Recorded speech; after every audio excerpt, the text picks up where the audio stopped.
Welcome aboard the BioTrain. In this video we're going to talk about photosynthesis. So let's start by looking at the big picture. What is accomplished in photosynthesis? Well, the big picture is that radiant energy from the sun is converted into chemical bond energy of sugar or glucose. So I have a picture of the sun here, and I have an arrow, and then I have a picture of a glucose molecule over here.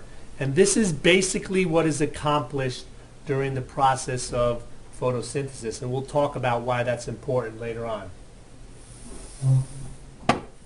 So let's start by looking at the summary equation. Remember, photosynthesis is a very complex process with many steps, but you can summarize this process by doing an overall summary of the reactants and the products. So in order for photosynthesis to occur, you need carbon dioxide, you need water, you need light energy, and you need a chloroplast in most cases. And that produces glucose or sugar plus oxygen gas. You can write that in chemical formulas down here as 6CO2 plus 6H2O, light and a chloroplast, and then C6H12O6, which is the sugar, plus 6O2. Now you're probably wondering, where does this take place? The main place that photosynthesis takes place is in a chloroplast, is the site of photosynthesis.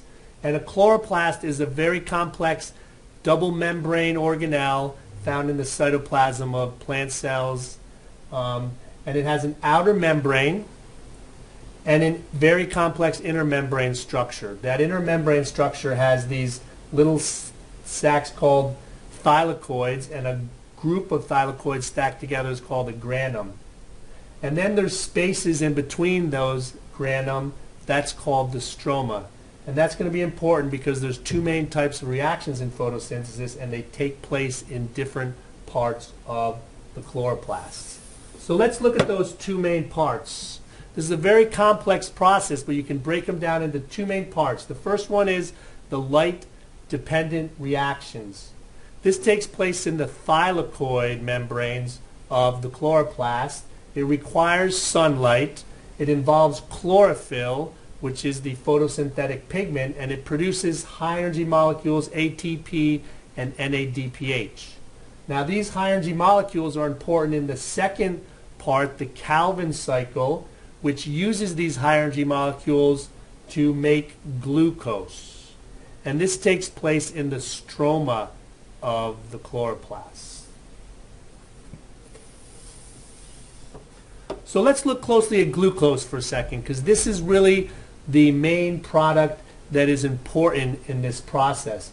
Glucose is a high energy food molecule. There's a lot of energy trapped in the covalent bonds of the glucose molecule. And this glucose is broken down in the process of cellular respiration to make ATP in living cells. And this is where living cells get the ATP that they need to maintain their metabolism and maintain their life.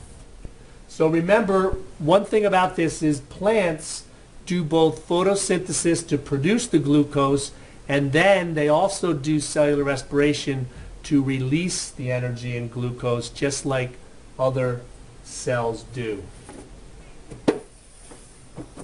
So that brings us to thinking about the difference between producers and consumers.